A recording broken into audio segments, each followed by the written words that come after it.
So students, next lecture में last lecture में आप पढ़ चुके हैं कि मेटलर्जी में आपने पढ़ा था टाइप्स ऑफ ओर। हमने सल्फाइड ओर, ऑक्साइड ओर, बहुत सारे टाइप के ओर के फॉर्मूले आपको बताए थे। और मेटलर्जी का आज हम स्टेप्स पढ़ने वाले हैं कि जनरली कौन सा प्रोसीजर, क्या स्टेप्स फॉलो किए जाते हैं जब हम मेटल्स को सेपरेट करते हैं, जब हम मेटल को एक्सट्रैक्ट करते हैं उसके ओर से। तो कौन कौन से स्टेप होने वाले हैं मेटलर्जी के अंदर। और बच्चों, ये जो मेटलर्जी के जो मैं लेक्चर बना रहा हूँ, ये आपने सीरीज़ में इसको कंप्लीट करना है। मतलब प्रीवियस लेक्चर पढ़ा होना बहुत इंपॉर्टेंट है। आप सीधे नए लेक्चर पे जंप ना करें, बिकॉज़ आज का जो है ये बहुत ही इंपॉर्टेंट है, क्योंकि इससे आपका जो बेसिक स्टेप्स होंगे वो आपको मालूम पड़ेंगे और फिर उसके बाद ही आप नेक्स्ट लेक्चर आप देख सकते हैं। ठीक है, तो नेक्स्ट लेक्चर ऐसा नहीं कि आप जंप करने लग जाएं, आप 1 बाय 1 ही लेक्चर्स को देखें अगर आपको मेटलर्जी को अच्छे से समझना है तो। सो मेटलर्जी में भाई लास्ट टाइम हम पढ़ चुके हैं कि मेटलर्जी में टाइप्स ऑफ ओर होते हैं, उसमें सल्फाइड ओर हैं, ऑक्साइड ओर हैं, उसके फॉर्मूले मैंने आपको बताए थे। और अब हम मेटलर्जी में कुछ स्टेप देखने वाले हैं। सबसे पहले मेटलर्जी की मैं आपको एक जनरल सी डेफिनेशन लिखवा दूं। ठीक है, मेटलर्जी में क्या होता है,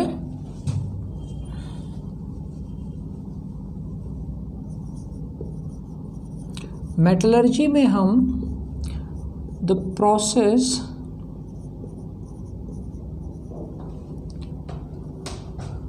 और steps by which we can extract pure metal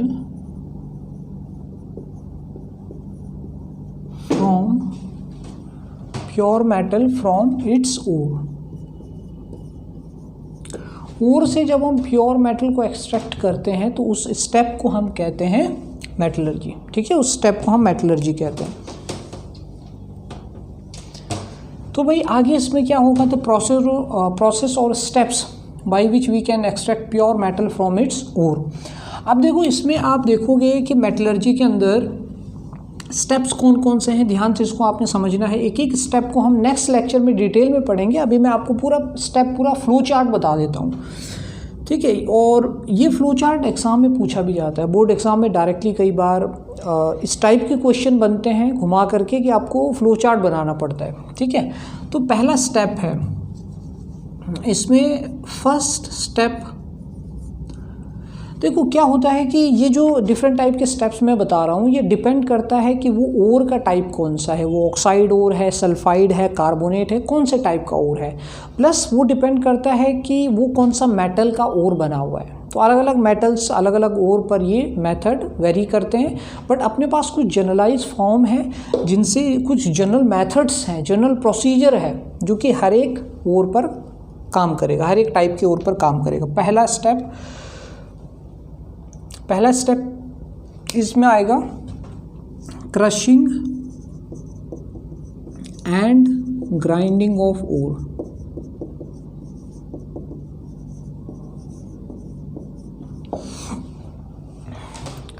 ठीक है, crushing and grinding of ore पहला स्टेप। इसमें हमने क्या करना है, जनरलाइज एक मैं आपको बता देता हूँ, व्यू आपको बता देता हूँ। जैसे ही आपने माइनिंग की, आपको एक जियोग्राफिकल लोकेशन का पता लगा कि यहाँ पर वो ओर मिलता है, आपने उसकी माइनिंग करना स्टार्ट किया। जैसे आपने माइनिंग करके उसको बाहर निकाला, वो बड़े बड़े लम्प्स की फॉर्म में मिलेगा, बड़े बड़े रॉक की फॉर्म में मिलेगा। उसमें इम्प्योरिटीज़ होंगी, उसमें बहुत सारे सैंड, क्ले, मतलब डिफरेंट टाइप की वैरायटी उसमें इम्प्योरिटीज़ होंगी। बहुत बड़े बड़े साइज़ में वो चट्टानें आप उसमें एक्सट्रैक्ट करके निकालोगे। तो सबसे पहले उसको क्रश करना ज़रूरी है। उसको फैक्ट्रीज़ में लाते हैं, उसको क्रश करते हैं। बिग जो क्रशर्स होते हैं, डिफरेंट टाइप के क्रशर्स होते हैं, वहाँ पर उसको डाल देते हैं, वो उसको घुमाता है और छोटे छोटे टुकड़े या फिर पाउडर की फॉर्म में उसको बदल देता है।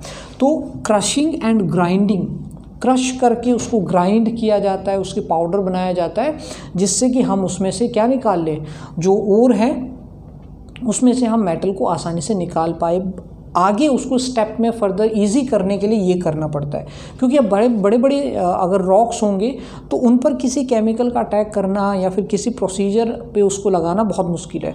ठीक है, तो सबसे पहले crushing and grinding of ore, इन स्टेप को हम डिटेल में नेक्स्ट लेक्चर में पढ़ेंगे। अभी मैं आपको सिर्फ एक फ्लो चार्ट, एक आगे ये बताने वाला हूँ कि मेटलर्जी में क्या क्या आप पढ़ेंगे और कहाँ कहाँ से क्वेश्चन आते हैं।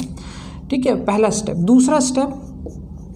दूसरा स्टेप अब आपको क्रशिंग ग्राइंडिंग, अब आपको कैसे ओर मिल चुके हैं इस तरह के, आपको छोटे छोटे पार्टिकल्स की फॉर्म में, कुछ पाउडर की फॉर्म में आपको ओर मिल गया। ठीक है, अब आप उसको लाइए, उसमें से जो इम्प्योरिटीज़ हैं, लाइक उसमें क्ले होगा, उसमें सैंड भी मिला होगा, सॉइल भी होगा, उसमें लाइमस्टोन भी होगा, उसमें माइका होगा, अलग अलग टाइप के उसमें इम्प्योरिटीज़ होती हैं।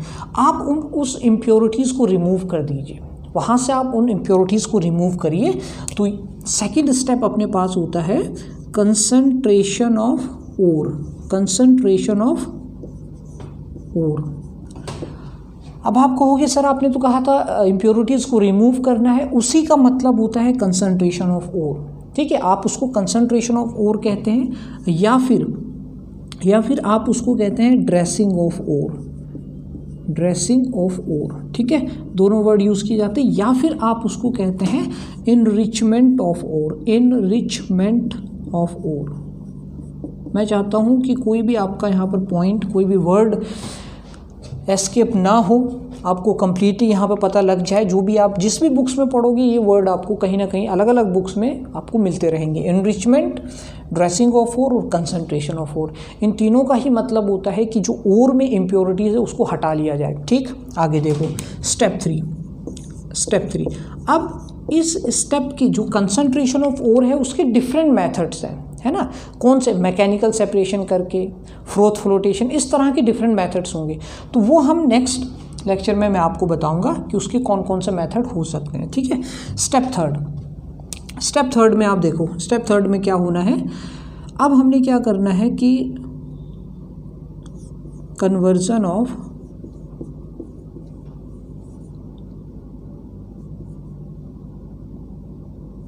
Metal ore in metal oxide. किसी भी टाइप का आपके पास ओर हो, सल्फाइड हो, कार्बोनेट हो, हैलाइड हो, नाइट्रेट हो, किसी भी टाइप का हो, आप उसको ऑक्साइड में बदलो।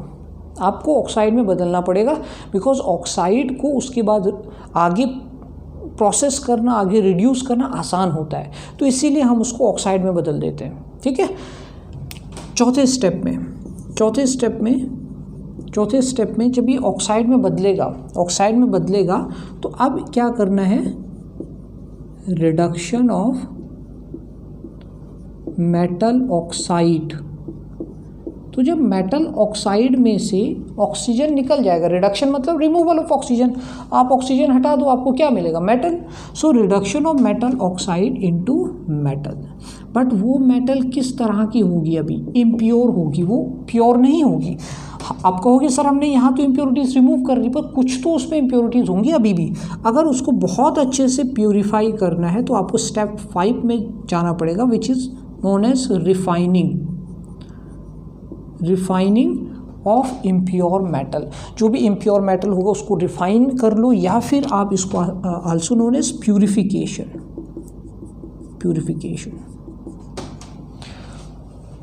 सो आई होप ये पांचों स्टेप, इनको हम डिटेल में पढ़ेंगे, बट मैं ये चाहता हूँ कि नेक्स्ट लेक्चर में आने से पहले आपको ये पांचों स्टेप अच्छे से याद हों कि crushing and grinding of ore. अगर हम वन वर्ड में इसको करें तो ये आपके पास आ जाएगा। सबसे पहले आप क्रशिंग करते हो, पहले स्टेप में क्रशिंग करते हो, दूसरे स्टेप में कंसंट्रेशन करते हो, कंसंट्रेशन का मतलब इम्प्योरिटीज़ को रिमूव करना। तीसरे स्टेप में आप मेटल का ऑक्साइड बनाते हो, कोई भी हो, सल्फाइड हो, नाइट्राइड हो, आपने ऑक्साइड बनाना है। चौथे स्टेप में आप वहाँ से मेटल बनाते हो, बट वो कैसे होती है, इम्प्योर होती है। ठीक है, और पाँचवें स्टेप में आप रिफाइनिंग या फिर प्यूरिफिकेशन कर लेते हो। तो इस तरह से आपको ये पांचों वर्ड याद होने चाहिए कि सबसे पहले आप क्रशिंग कर रहे हैं, उसके बाद आप कंसंट्रेशन कर रहे हैं, उसके बाद आप मेटल ऑक्साइड में बदल रहे हैं, मेटल ऑक्साइड से मेटल बन रहा है जो कि इम्प्योर है, और लास्ट में रिफाइनिंग हो रही है जो कि प्यूरिफिकेशन टेक्निक हो जाती है। ठीक है, इतना क्लियर है। 5 स्टेप क्लियर हुए। इन स्टेप को हम डिटेल में पढ़ेंगे नो डाउट, बट उससे पहले आपको ये 5 स्टेप अपने दिमाग में बिठाने हैं कि हाँ इस तरह से कुछ प्रोसीजर हो रहा होगा। डिस्कवरी और हिस्ट्री टीवी में आप चेक करना, नेशनल जियोग्राफिकल चैनल में इस तरह की कुछ इसमें डॉक्यूमेंट्रीज चलती रहती हैं कि कुछ माइनिंग की डॉक्यूमेंट्रीज चलती रहती हैं, वहाँ से वो मेटल उठा करके या गोल्ड को कैसे एक्सट्रैक्ट करते हैं। तो ये देखना कभी कि किस तरह से उसका प्रोसीजर हो रहा है। ठीक है, अब ये 5 स्टेप हो गए हैं। इसके आगे मैं आपको एक फ्लो चार्ट बताता हूँ। ठीक है, इसके आगे एक फ्लो चार्ट आपको बताता हूँ। अच्छा, इससे पहले चलो पहले इसी को कर लेते हैं, फिर देखते हैं आगे। ठीक है, सो मेटलर्जी की डेफिनेशन क्लियर हुई। 5 स्टेप बहुत इंपॉर्टेंट है। 5 वर्ड यहाँ पर मैंने बना दिए, crushing, concentration, metal oxide, then impure metal and finally refining. 5 word याद हो जाएंगे। ठीक है, आगे देखो। अब आगे इसमें देखते हैं यार, मेटलर्जी में फ्लो चार्ट कौन सा है जो कि एनसीईआरटी में भी गिवन है, और एनसीईआरटी में है इसका मतलब है कि बहुत ही इंपॉर्टेंट होने वाला है। एग्ज़ाम में पूछा हुआ है, बोर्ड एग्ज़ाम में पूछता है इसको। ठीक है, तो इसमें देखते हैं।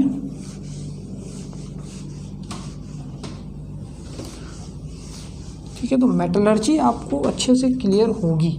ठीक है, टेंशन नहीं लेना है, मेटलर्जी कॉम्पिटिटिव लेवल की भी बिल्कुल बढ़िया से।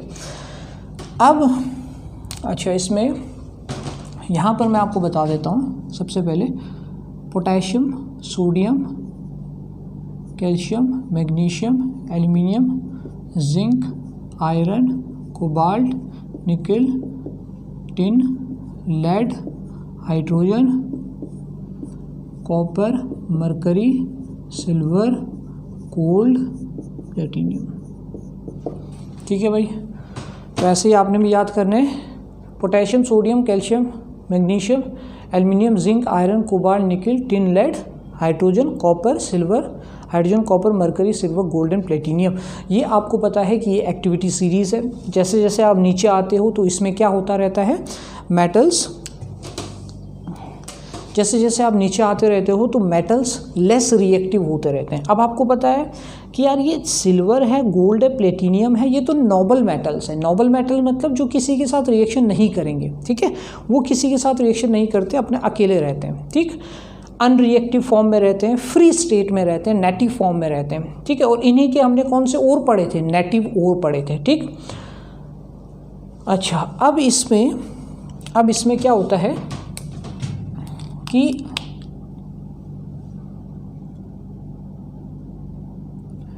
इसमें potassium, sodium, calcium, magnesium, aluminium, यहाँ तक ये हाईली रिएक्टिव होते हैं। ठीक है, इनकी हाई रिएक्टिविटी है।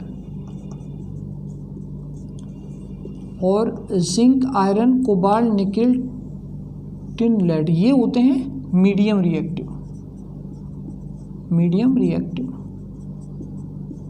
और इसके नीचे ये होते हैं लो रिएक्टिव। ठीक है, और नीचे अगर आप आते हो गोल्ड, प्लेटिनियम में तो वो लीस्ट रिएक्टिव हो जाता है ना। तो इतना आपने यहाँ से यहाँ तक का इसको अच्छे से याद कर लेना। ये एनसीईआरटी में भी गिवन है। ठीक है, ये एनसीईआरटी में भी आपको मिल जाएगा कि आपको जो रिएक्टिविटी मिल रही है वो 3 टाइप में हमने डिवाइड कर दी। ठीक है, 3 टाइप में डिवाइड कर दी कि जो सबसे ऊपर आपको मिल रहा है potassium, sodium, calcium, magnesium, aluminium, they are highly reactive element, middle में मीडियम रिएक्टिव और लास्ट में लो रिएक्टिव। ठीक है, अब हम क्या करते हैं, अब हम जितना भी अपना मेटलर्जी का प्रोसेस होता है उनको, उस पूरी प्रोसीजर को इन्हीं के बेसिस पर हम डिवाइड कर लेते हैं। देखो किस तरह से। सबसे पहले आता है, सबसे पहले हमने क्या किया, सबसे पहले क्रशिंग की। अच्छा चलो ठीक है, सबसे पहले माइनिंग की। ठीक है, माइनिंग करके हमने करी क्रशिंग।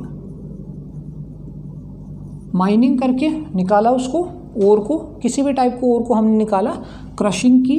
क्रशिंग करने के बाद हमने किया कंसंट्रेशन,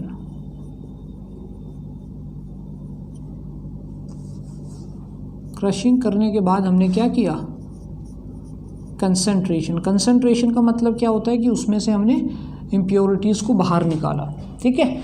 अब इम्प्योरिटीज़ को बाहर निकालने के बाद अब ये अपने पास क्या आ जाता है, फाइनली अपने पास बन जाता है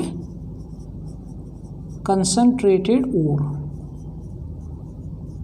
फाइनली अपने पास कंसंट्रेटेड ओर आ जाता है, ठीक है, अपने पास कंसंट्रेटेड ओर आ जाता है फाइनली।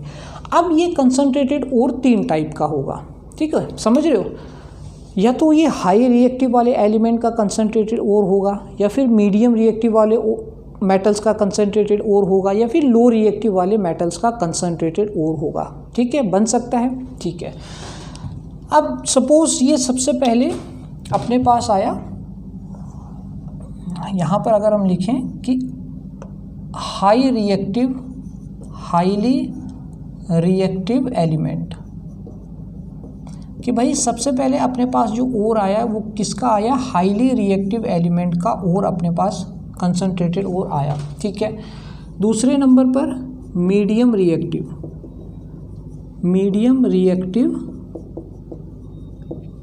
अपने पास एलिमेंट का ओर आया, मीडियम रिएक्टिव। और थर्ड अपने पास आया लो रिएक्टिव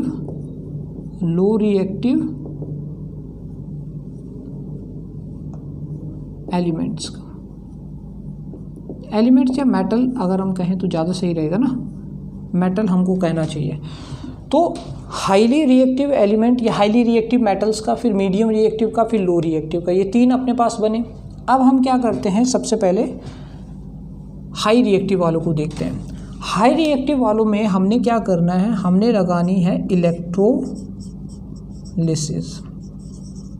इलेक्ट्रोलिसिस प्रोसेस लगाएंगे, ठीक है।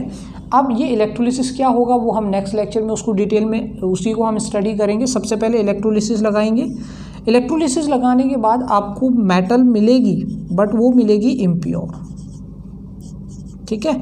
और इम्प्योर मेटल का आगे का आपको क्या करना पड़ेगा, रिफाइनिंग करनी पड़ेगी, रिफाइनिंग या प्यूरिफिकेशन। और उसके बाद आपको क्या मिलेगा, प्योर मेटल, ठीक है। इतना स्टेप हो जाएगा। तो हाई रिएक्टिव वालों का इलेक्ट्रोलिसिस किया, इम्प्योर मेटल बना, रिफाइनिंग की, प्योर मेटल बन गया, ठीक है। अब आ जाते हैं लो रिएक्टिव पे। सपोज आपके पास कॉपर, मरकरी, सिल्वर, गोल्ड, इनका कोई है आपके पास, तो आप क्या करोगे इसमें, लो रिएक्टिव वालों में आप क्या करोगे, लो रिएक्टिव वाले सबसे पहले मोस्टली एग्जिस्ट करते हैं सल्फाइड ओर की फॉर्म में, ठीक है। लो रिएक्टिव वाले कैसे एग्जिस्ट करेंगे, सल्फाइड ओर की फॉर्म में। अब उस सल्फाइड ओर को हमें किस में चेंज करना पड़ेगा, आप अपने जो हमने 5 स्टेप किए हैं उसको याद करो। पहला स्टेप क्रशिंग ग्राइंडिंग हो गया, दूसरा कंसंट्रेशन हो गया, तीसरा जो भी सल्फाइड ओर होगा उसको किस में बदलना है, यस, ऑक्साइड ओर में चेंज करना है। तो आपने कहा सर ठीक है, सल्फाइड ओर को ऑक्साइड में चेंज कर देंगे, ठीक है, ऑक्साइड ओर में चेंज कर देंगे। तो इसके लिए एक प्रोसेस यहाँ पर लगेगी, इसके लिए एक प्रोसेस लगेगी। उस प्रोसेस का नाम है उस प्रोसेस का नाम है रोस्टिंग, ठीक है। इस प्रोसेस को कहते हैं रोस्टिंग। मतलब आपने रोस्टिंग को याद रखना है कि सल्फाइड से जब हम ऑक्साइड में चेंज करते हैं दैट इज़ कॉल्ड रोस्टिंग। और ऑक्साइड ओर दोबारा कहाँ, ऑक्साइड ओर को हम क्या करेंगे, मेटल में बदलेंगे। याद है ना अपना पुराना स्टेप कि ऑक्साइड ओर, उसके बाद फाइनली 4th स्टेप क्या था, मेटल ऑक्साइड, मेटल में चेंज करते हैं। और ये तो इम्प्योर होती है। और लास्ट में सबका स्टेप सेम है, रिफाइनिंग कर देंगे, ठीक है। तो रिफाइनिंग से हमको क्या मिल जाएगा, प्योर मेटल मिल जाएगा। अब इसमें क्या होता है, ऑक्साइड को मेटल में चेंज करने के लिए, ऑक्साइड को मेटल में चेंज करने के लिए उसमें रिडक्शन करना पड़ेगा। और रिडक्शन की भी अपनी अपनी टेक्निक्स होती है, वो मैं आपको आगे बताता हूँ इसमें कौन सी टेक्निक आएगी। अब भाई यहाँ पर हमने देखा यार हाईली रिएक्टिव का तो कोई झंझट ही नहीं है, सीधा इलेक्ट्रोलिसिस किया, इम्प्योर मेटल मिली, रिफाइनिंग कर दिया, सेपरेट हो गया। लो रिएक्टिव वालों में सल्फाइड ओर बनता है, उसको रिड्यूस करना है मेटल ऑक्साइड में, तो रोस्टिंग करनी पड़ेगी। फिर ऑक्साइड के बाद मेटल इम्प्योर मिल जाएगा, उसकी रिफाइनिंग कर लेंगे। बट मीडियम रिएक्टिविटी वालों में मीडियम रिएक्टिविटी वालों में एक तो होता है कार्बोनेट और एक बनता है सल्फाइड ओर। ये दोनों ही बनेंगे मीडियम रिएक्टिविटी वालों में, ऑक्साइड भी बनेगा सल्फाइड भी बनेगा। अब कार्बोनेट भी बनेगा सल्फाइड भी बनेगा। अब दोनों को हमें किस में चेंज करना पड़ेगा? दोनों को किस में चेंज करना है? ऑक्साइड में, है ना। कॉमन प्रोसीजर तो यही है कि दोनों को ऑक्साइड में चेंज करना है। अब दोनों को ऑक्साइड में अगर चेंज करना है तो इसके लिए प्रोसीजर अलग अलग है। सल्फाइड को ऑक्साइड में कैसे चेंज करें? सल्फाइड को ऑक्साइड में कैसे चेंज करें? रोस्टिंग लगा लें। ठीक है भाई, रोस्टिंग लगा ली, रोस्टिंग, ठीक, यहाँ पर रोस्टिंग लग गई। बट यहाँ पर लगेगा calcination. One of the important ये बन जाता है कंसेप्ट कि रोस्टिंग और कैल्सिनेशन में क्या क्या डिफरेंस हैं, ये पूछे जाते हैं। तो सल्फाइड ओर को ऑक्साइड में बदलना है तो रोस्टिंग करो, कार्बोनेट को ऑक्साइड में बदलना है तो C4C, ठीक है। कार्बोनेट के लिए कैल्सिनेशन याद रखना, यहाँ रोस्टिंग मत लिख देना, बहुत सारे बच्चे लिखते हैं। C4C याद रखना, कार्बोनेट कैल्सिनेशन, कार्बोनेट कैल्सिनेशन, ठीक है। एंड सल्फाइड के लिए रोस्टिंग। अब भाई मेटल ऑक्साइड बन गया, बहुत अच्छी बात है, मेटल ऑक्साइड बन गया। अब इसको रिड्यूस करना पड़ेगा और फिर बनेगा मेटल, जो कि होगा इम्प्योर। फाइनली रिफाइनिंग कर देंगे तो अपने पास प्योर मेटल आ जाएगा, ठीक है। रिफाइनिंग कर देंगे प्योर मेटल आ जाएगा। बट ऑक्साइड को मेटल में रिड्यूस करने के लिए, ऑक्साइड ओर को मेटल में बदलने के लिए दो प्रोसेस यूज़ की जाती हैं। दैट इज स्मेल्टिंग एंड एल्यूमिनोथर्मी, जिसको थर्माइट भी कहते हैं, है ना। थर्माइट पढ़ी थी ना हमने फर्स्ट चैप्टर में। तो एल्यूमिनोथर्मी एंड स्मेल्टिंग। और जितने भी मैंने ये रेड में लिखे हुए हैं इनको हम सेपरेटली, इसको हम नेक्स्ट लेक्चर से पढ़ना स्टार्ट करेंगे कि इलेक्ट्रोलिसिस क्या होता है, कैल्सिनेशन क्या होता है, रोस्टिंग क्या होती है, स्मेल्टिंग क्या होती है, एल्यूमिनोथर्मी क्या होती है, और इन्हीं से क्वेश्चन बनते हैं। अब आप कहोगे सर लास्ट में तो रिफाइनिंग हो गई, रिफाइनिंग की अलग एक 2-3 प्रोसेस होती है, उसको हम पढ़ लेंगे। अब ये आपको कंप्लीट एक फ्लो चार्ट याद होना चाहिए, इसको आप स्क्रीनशॉट ले लें, इसको याद कर लें अच्छे से। देखो, ठीक है, ये तो एग्ज़ाम में पूछा जाता है, बोर्ड एग्ज़ाम में कभी मीडियम रिएक्टिविटी वालों का आ जाता है तो आपको ये खाली ये लिखना पड़ता है, कभी लो का आ जाता है आपको लो वाला लिखना पड़ता है, बट ये आते हैं एग्ज़ाम के अंदर, ठीक। अब आप कहोगे सर हम सीधा कैल्सिनेशन और रोस्टिंग क्यों ना पढ़ लेते, ठीक है। जब एग्ज़ाम में आखिर कैल्सिनेशन रोस्टिंग आएगा तो सीधा हम वही पढ़ लेते, बट इसके अंदर आपको जब तक ये पूरा फ्लो चार्ट पता नहीं होगा कि भाई कैल्सिनेशन रोस्टिंग किसके अंदर आ रहा है और हम उसको क्यों अप्लाई कर रहे हैं, किसके अंदर आ रहा है, मीडियम रिएक्टिविटी में कार्बोनेट ओर होता है, कार्बोनेट ओर को ऑक्साइड में बदलने के लिए कैल्सिनेशन लगाते हैं। तो ये अगर इतना आपको याद हो गया तो आधी तो यहीं पे चीज़ क्लियर हो गई। फिर पढ़ना ये है कि कैल्सिनेशन आखिर करते कैसे हैं, ठीक है। तो उसकी छोटी सी एक रिएक्शन है वो हम कवर कर लेंगे। रोस्टिंग आपको पता लग गया कि सल्फाइड से ऑक्साइड रोस्टिंग। अब क्वेश्चन उठता है रोस्टिंग करें कैसे, तो उसकी भी एक रिएक्शन है वो हम पढ़ लेंगे, क्लियर हो जाएगा। फिर स्मेल्टिंग एल्यूमिनोथर्मी है, ठीक है। तो ये कंप्लीट आपने इसको याद करना है बच्चों। नेक्स्ट लेक्चर में इससे आगे हम बढ़ेंगे, बट मैं कहूँगा कि आप पहले ये याद कर लें, उसके बाद अब नेक्स्ट लेक्चर देखें, ठीक है। फिर आपके दिमाग में अच्छे से चीज़ें क्लियर होंगी कि हाँ भाई हम यहाँ से यहाँ पढ़ रहे हैं, ठीक है। नहीं तो मैं अगले लेक्चर में अगर कैल्सिनेशन पढ़ाऊँगा तो फिर बच्चों को कन्फ्यूज़न हो जाएगा कि कैल्सिनेशन कहाँ से आया, ठीक है। तो आपको याद होना चाहिए कि medium reactive, high reactive, low reactive कैसे करके हम इसको सेपरेट करते हैं, ठीक है। इतना क्लियर हुआ तो ठीक है। नोट्स आपको इसके लिंक में मिल जाएंगे, डिस्क्रिप्शन में लिंक है टेलीग्राम चैनल का, ज्वाइन कर ले। NTSC के लिए बनाया हुआ है, काफ़ी सारे बच्चों ने ज्वाइन किया हुआ है। DPPs उसमें मिल जाती हैं, उसके अंदर आपको नोट्स की PDF मिल जाएगी, उसको आप आसानी से निकाल करके लिख सकते हैं या प्रिंट आउट कर सकते हैं, ठीक है। तो आई होप इतना क्लियर हो गया है। मेटलर्जी, तो मेटलर्जी बहुत इम्पॉर्टेंट है, ठीक है। और ठीक है, फिर नेक्स्ट लेक्चर में हम मिलते हैं। इतना आपने अच्छे से इसको क्लियर करना है।